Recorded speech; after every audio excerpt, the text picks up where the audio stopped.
اسلامی تاریخ میں ایک بڑا خوبصورت نام عبداللہ بن زید رحمۃ اللہ علیہ کا ہے۔ آپ نے ساری زندگی نکاح نہیں کیا، جوانی گزر گئی، بڑھاپا آیا۔ ایک دن بیٹھے بیٹھے حدیث مبارکہ پڑھ رہے تھے کہ ایک حدیث نظر سے گزری جس کا مفہوم یہ تھا کہ نبی اکرم صلی اللہ علیہ وآلہ وسلم نے فرمایا کہ جنت میں کوئی اکیلا نہیں ہوگا جو نکاح کی عمر میں نہیں پہنچا یا پہنچا بھی تو کسی وجہ سے نکاح نہ کر پایا اور مسلمان ہی مرا، تو اللہ تعالیٰ مسلمان مردوں اور عورتوں کا جنت میں آپس میں نکاح کرتے۔ جب یہ حدیث پاک پڑھی تو دل میں خیال آیا کہ یہاں تو نکاح نہیں کیا، جنت میں ہونا ہی ہونا ہے، تو جنت میں میری بیوی کون ہوگی؟ اللہ رب العزت کی بارگاہ میں دعا کی کہ یا اللہ مجھے دکھا تو صحیح کہ جنت میں میری بیوی کون ہوگی۔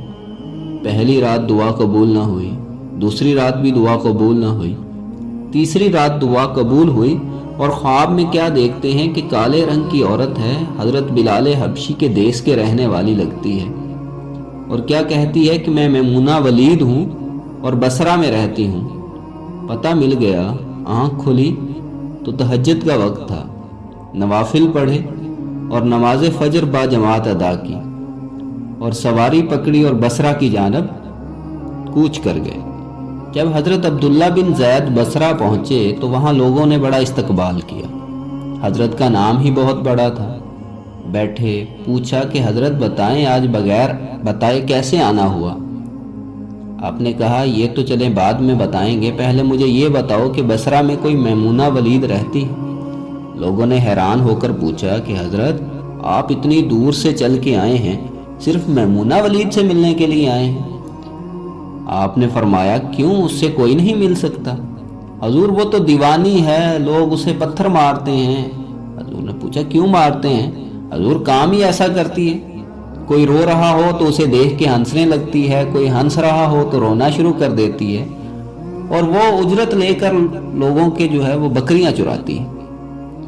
آج بھی وہ ہماری بکریاں لے کر جنگل میں گئی ہے، آپ آرام فرمائیں، عصر کے بعد آ جائے گی، آپ مل لیجئے گا۔ تو حضرت عبداللہ بن زید نے کہا کہ عصر کس نے دیکھی ہے، وہ کس سمت گئی ہے؟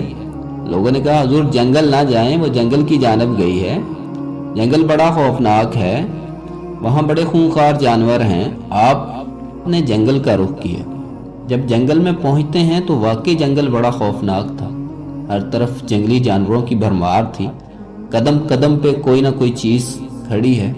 آپ فرماتے ہیں کہ قربان جاؤں اس عورت کی جرت پہ کہ وہ اس جنگل میں کس طرح بکریاں چرا رہی ہے۔ شیروں نے اس کی بکریوں کو ابھی تک نہیں کھایا، اتنے درندے ہیں، ساروں نے مل کے حملہ کر دیا تو کیا ہوگا، یہ اکیلی عورت ہے۔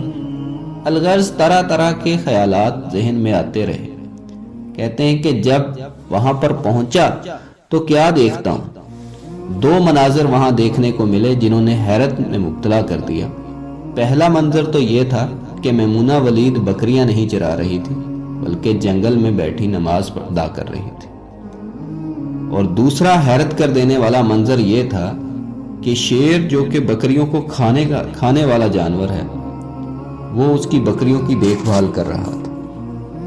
بکریاں چر رہی ہیں، شیر ارد گرد گھوم رہے ہیں، کوئی بکری بھاگتی ہے جو کہ اس کی فطرت ہے شرارت کرنا، تو شیر اسے واپس پکڑ کے لے آتا ہے لیکن کھاتا نہیں ہے۔ آپ فرماتے ہیں کہ میں حیران و پریشان کھڑا تھا کہ یہ کیسے ہو گیا، یہ فطرت کیسے بدل گئی؟ لوگ کہتے ہیں کہ فطرت نہیں بدلتی، یہ شیروں اور بکریوں میں یاری کیسی ہوگی؟ آپ فرماتے ہیں کہ میں دنگ، حیران و پریشان کھڑا ہوں۔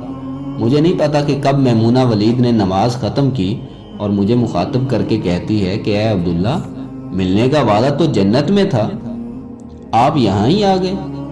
آپ فرماتے ہیں کہ میں حیران رہ گیا، اس سے پہلے تو ملاقات بھی نہیں ہوئی تھی، حضرت میمونہ ولید کو میرا نام کیسے پتہ چل گیا؟ تو آپ فرماتے ہیں کہ میں نے میمونہ ولید سے سوال کیا کہ اس سے پہلے ہم ملے نہیں، ملاقات نہیں ہوئی، تو میرا نام کیسے پتہ چلا آپ کو؟ تو جواب کیا ملا؟ حضرت میمونہ ولید فرماتی ہیں کہ عبداللہ، جس رات اللہ نے تجھے میرے بارے میں بتایا ہے، اسی رات اللہ نے مجھے آپ کے بارے میں بھی بتایا۔ آپ فرماتے ہیں کہ جس چیز نے مجھے سب سے زیادہ حیران کیا وہ یہ تھا کہ یہ فطرت کیسے بدلی۔ میں نے حضرت میمونہ ولید سے پوچھا تو آپ یہ بتاؤ کہ شیروں نے بکریوں کے ساتھ یاری کیسے لگا لی؟ یہ تو غذا ہے ان کی، اگر شیر بکریوں کے ساتھ یاری لگائے گا تو کھائے گا کیا؟ یہ کیسے معاملہ ہو گیا؟ تو حضرت میمونہ ولید فرماتی ہیں کہ جب سے میں نے رب سے صلح کر لی ہے اسی دن سے ان شیروں نے بھی میری بکریوں کے ساتھ صلح کر لی۔